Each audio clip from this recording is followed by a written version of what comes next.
Bonjour tout le monde! Ayan, andito na nga kami sa metro at papunta na nga kami sa Sacré-Cœur. Ayan, eto na't naglalakad na kami at mahaba-haba pa nga itong aming lalakarin at pataas pa nga. At medyo nabubulol-bulol nga matamin kung saan tayo pupunta. Ayan, bali pupunta nga pala tayo dito sa Sacré-Cœur. It's a Roman Catholic church and basilica in Paris, dedicated to the Sacred Heart of Jesus.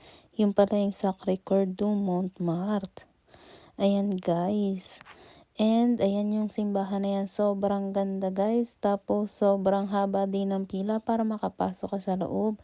Dapat aantayin namin kasi mga lang sabi ni Papa is next time na lang o kaya sa internet na lang daw namin titignan. Kaya naman ayan, video lang tayo sa labas. And last time na nagpunta kami dito nila Nanay Nora, and dyan lang kami sa baba at hindi kami lakad-lakad dito sa madaming step na pataas. Pero to this video is ayan. Kita nyo naman sobrang taas na natin guys at ang liliit na nga ng mga bahay doon. At sabi nga dito sa Google na binabasa ngayon ng Mama Tamin, para makita mo daw yung viewpoint over Paris, kailangan mo daw mag-climb ng 300 step guys. Ayan, tignan nyo naman sobrang ganda dito sa taas. At sobrang dami din ng mga key na ipinapadlock nila. And bago kami magpunta sa isa pa naming pupuntahan is ito.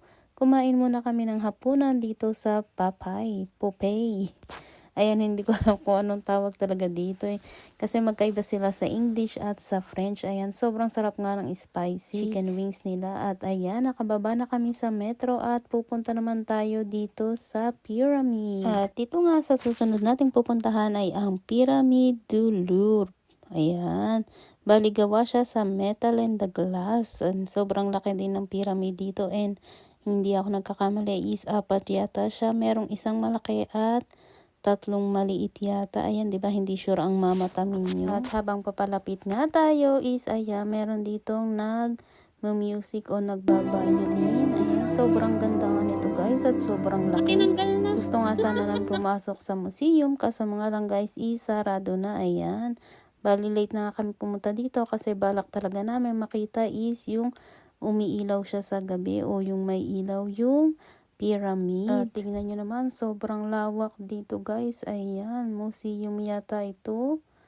And ayan, nabali na sa kabilang side yata kami napunta kasi yung binabaan naming metro. Pero konting lakad lang naman is makakapasok na tayo. At eto nga, excited na tong aking mga anak.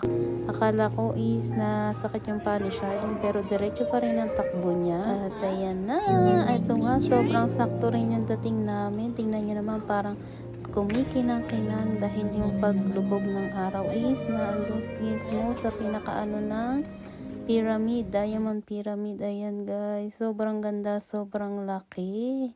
Nakakatuwa lang dahil nakabalik tayo ng Paris at naisama ko dito ang aking pamilya.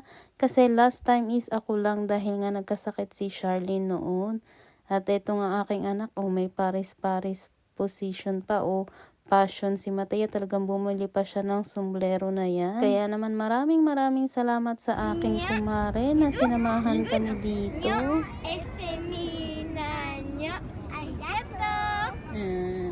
Nagpicture at video nga kami dito ng kaunti kasi mga lang hindi na rin namin naantay na makita yung buong pyramid na may ilaw dahil nga pagoda na ang mga person at magme-metro pa nga sana kami dyan kasi mga lang ay talagang hindi na kaya ng aking mga binte. Ayan, sobrang daming lakad na ang ginawa natin for today's video. Maghapon na kaming naglalakad at nakatayo, kaya naman sabi ko kay Mister ay magtaksi na lang kami hanggang sa aming hotel. At yun nga lang, matagal-tagal din ang inantay namin sa pagtataksi. And again, thank you ulit sa aking kumare dahil siya ang nagbook ng taxi dahil hindi naman alam ng Mama Tamin. Maraming thank you talaga sa aking kumare na ka-batchmate dahil sa kanya hindi kami makakarating dito at hindi kami makakabalik sa aming hotel. Ayan guys, sobrang ganda talaga pati yung sunset. O tingnan nyo naman.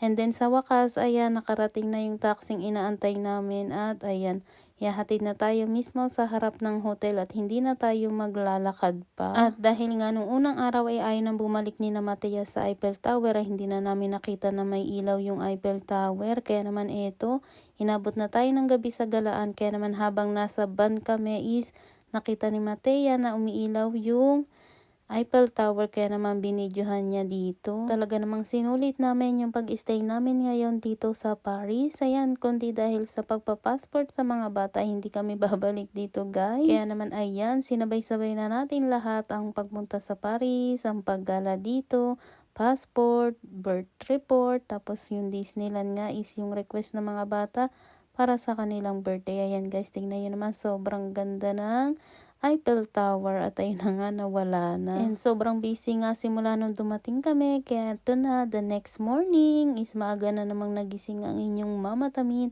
dahil tayo ay araw-araw na tinatawag ni Doro at ito nga yung view natin.